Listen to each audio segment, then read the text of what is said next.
Banyak orang mengeluhkan kondisi hidup. Banyak orang merasa, kenapa kok urusan saya serba sulit, serba telat, rezeki telat, jodoh telat, ngaji telat, semuanya serba telat. Ternyata pemicunya seringkali adalah perilaku kita sendiri. Maka para ulama kita menyampaikan sebuah kaidah, al-jaza'u min jinsil amal. Ganjaran itu akan menyesuaikan perbuatan. Jadi kalau perbuatannya A, maka ganjarannya ya serupa dengan A. Maka ini ganjaran dari perbuatan dia suka telat. Telat apa? Telat sholat. Telat sholat. Rasulullah sallallahu alaihi wasallam dalam sebuah hadis dari Abu Sa'id Al-Khudri radhiyallahu anhu, beliau berkata bahwasanya Rasulullah sallallahu alaihi wasallam pernah melihat sebagian sahabatnya ini telat. Telat ngapain? Telat sholat. Telat sholat ini bisa telat sama sekali atau enggak ngisi shaf yang pertama dulu. Maka Nabi SAW pun menasehati para sahabatnya, ayo pada maju, isi dulu shaf yang depan,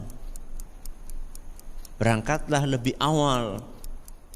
Lalu Nabi SAW bersabda, ini yang perlu kita garis bawahi, la yazalu qaumun yata'akhkharun. Ketika ada orang biasa telat sholat, hatta yuakhirahumullah, orang tersebut akan dibikin Allah telat. Perhatikan, di sini Nabi SAW tidak sebutkan Allah akan bikin telat dia dalam urusan A atau B atau C atau D. Nabi cuma katakan orang ini akan dibikin telat. Bisa kita simpulkan, berarti maksudnya adalah telat dalam semua urusan. Siapa yang biasa menunda-nunda waktu sholat, maka oleh Allah akan ditunda seluruh urusannya. Telat rizki, telat jodoh, telat mikir, telmi. Maka kita harus koreksi, kenapa kok bisa seperti ini? Bisa jadi itu dipicu dari kebiasaan kita suka nunda-nunda sholat. Itu baru efek buruk di mana? Di dunia. Dan itu tidak seberapa dengan efek buruk di akhirat. Tertunda apa di akhirat? Kata Nabi SAW dalam hadis yang diriwayatkan oleh Imam Abu Dawud, ketika ada orang biasa mundur-mundur dari shaf pertama, tidak bersegera untuk memenuhi shaf pertama, maka Allah akan jadikan dia telat keluar dari neraka.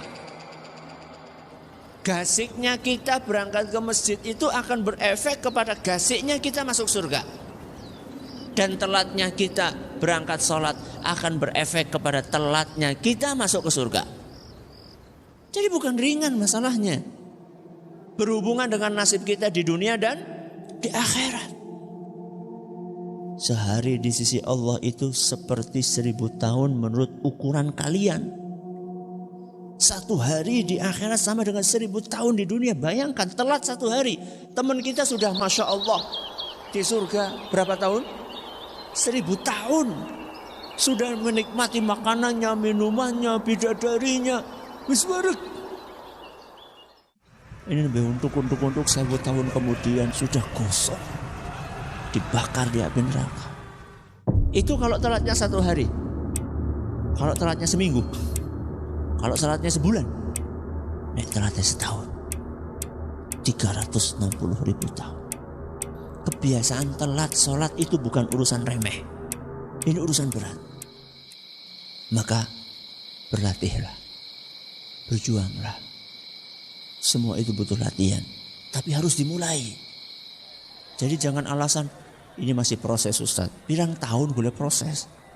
Ini prosesnya harus dilatih. Harus diusahakan. Maka ayo perbaiki. Jangan sampai gara-gara telat yang satu ini, akhirnya jadi telat segalanya.